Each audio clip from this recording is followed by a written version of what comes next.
There are places on Earth that seem quieter than others, so quiet you'd think no living creature exists there. But silence isn't always peace. Sometimes it's a warning.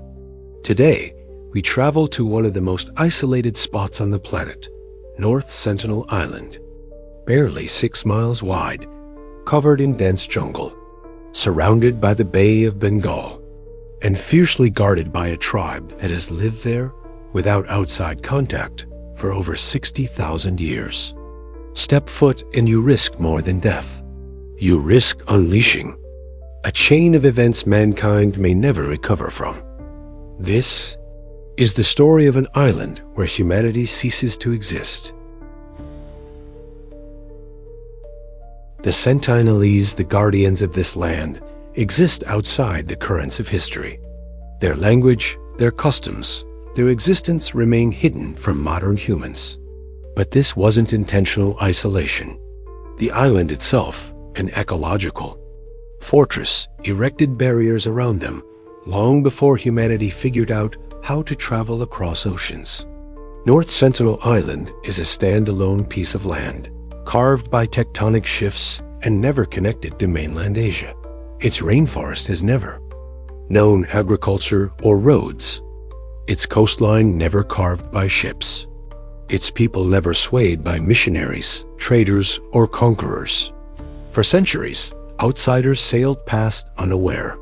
Fishermen, traders, colonial ships, many reported earth-shaking war cries, rain of arrows, bodies floating at sea, but never got answers.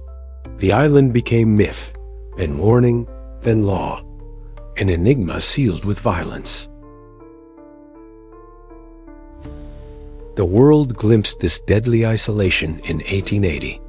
Maurice Vidal Portman, an officer under the British Raj, arrived with good intentions, but left shamed. He abducted Sentinelese individuals, adults, and children for study, hoping for assimilation. But their bodies couldn't endure diseases brought from the outside. Within weeks, all had died from influenza, measles, or pneumonia. He released the surviving children emaciated and traumatized onto the beach of their homeland. But returning landfall was met by spears. During the 1960s and 70s, Indian anthropologists tried peaceful contact gifts of coconuts and baubles left near the shore. Some were accepted, then never taken again. The tribe dismantled makeshift camps overnight, burned boats, sank fishing nets. Every contact attempt ended with violence and a question: who is invading whom? Human contact isn't just unwelcome, it's existentially dangerous. The Sentinelese have no immunity to diseases trivial to us: influenza, measles, chickenpox. Entire populations, entire tribes could die in weeks. Attempting contact is not cultural ignorance, it's mass genocide disguised as diplomacy. But the island itself is outwardly serene, yet internally deadly. Coral reefs wrapped around it, like barbed wire. Stepping into them would shred your feet before you even reach the trees. The jungle, alive with venomous snakes, wild boars, and aggressive monitor lizards. And monsoon storms can rise in minutes, dragging you into the black brimming waves.